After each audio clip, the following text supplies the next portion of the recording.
ಭದ್ರಾವತಿ ನಗರದ ಹೊಳೆಹೊನ್ನೂರು ರಸ್ತೆಯ ಅನ್ವರ್ ಕಾಲೋನಿಯಲ್ಲಿ ವ್ಯಕ್ತಿಯ ಮೇಲೆ ಮಾರಕಾಸ್ತ್ರಗಳಿಂದ ಹಲ್ಲೆ ನಡೆಸಲಾಗಿದೆ. ಭೀಕರ ದಾಳಿಯಲ್ಲಿ ಮುದ್ದೆ ಅಲಿಯಾಸ್ 35 ವರ್ಷದ ವಿಶ್ವನಾಥ್ ಗಂಭೀರವಾಗಿ ಗಾಯಗೊಂಡಿದ್ದು, ಸಾವು ಬದುಕಿನ ನಡುವೆ ಹೋರಾಟ ನಡೆಸುತ್ತಿದ್ದಾನೆ.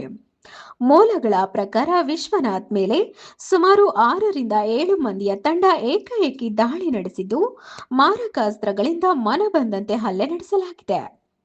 ದಾಳಿಕೋರರು ವಿಶ್ವನಾಥ್ ಅವರನ್ನು ಬೆನ್ನಟ್ಟಿ ಹಿಡಿದು ತಲ್ವಾರ್ ಹಾಗೂ ಇತರೆ ಮಾರಕಾಸ್ತ್ರಗಳಿಂದ ಕೊಚ್ಚಿ ಪರಾರಿಯಾಗಿದ್ದಾರೆ. ಈ ಘಟನೆಯಿಂದ ತೀವ್ರ ರಕ್ತಸ್ರಾವಗೊಂಡ ವಿಶ್ವನಾಥ್ ಅವರನ್ನು ಸ್ಥಳೀಯರು ಮತ್ತು ಕುಟುಂಬಸ್ಥರು ತಕ್ಷಣವೇ ಆಸ್ಪತ್ರೆಗೆ ದಾಖಲಿಸಿದ್ದು, ನಂತರ ಹೆಚ್ಚಿನ ಚಿಕಿತ್ಸೆಗೆ ಶಿವಮೊಗ್ಗದ ಖಾಸಗಿ ಆಸ್ಪತ್ರೆಗೆ ರವಾನಿಸಲಾಗಿದೆ. ವೈದ್ಯರು ಅವರ ಸ್ಥಿತಿ ಅತ್ಯಂತ ಗಂಭೀರವಾಗಿದೆ ಎಂದು ತಿಳಿಸಿದ್ದಾರೆ.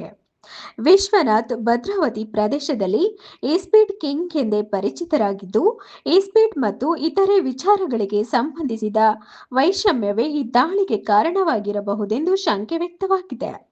ಈ ಘಟನೆ ಕುರಿತು ಭದ್ರಾವತಿ ಹಳೆನಗರ ಪೊಲೀಸ್ ಠಾಣೆಯಲ್ಲಿ ಪ್ರಕರಣ ದಾಖಲಾಗಿದ್ದು, ಆರೋಪಿಗಳ ಪತ್ತೆಗಾಗಿ ಪೊಲೀಸರು ಬಲೆ ಬೀಸಿದ್ದಾರೆ. ಇನ್ನು ಸ್ಥಳಕ್ಕೆ ಹಿರಿಯ ಪೊಲೀಸ್ ಅಧಿಕಾರಿಗಳು ಭೇಟಿ ನೀಡಿ ಪರಿಶೀಲನೆ ನಡೆಸಿದ್ದಾರೆ.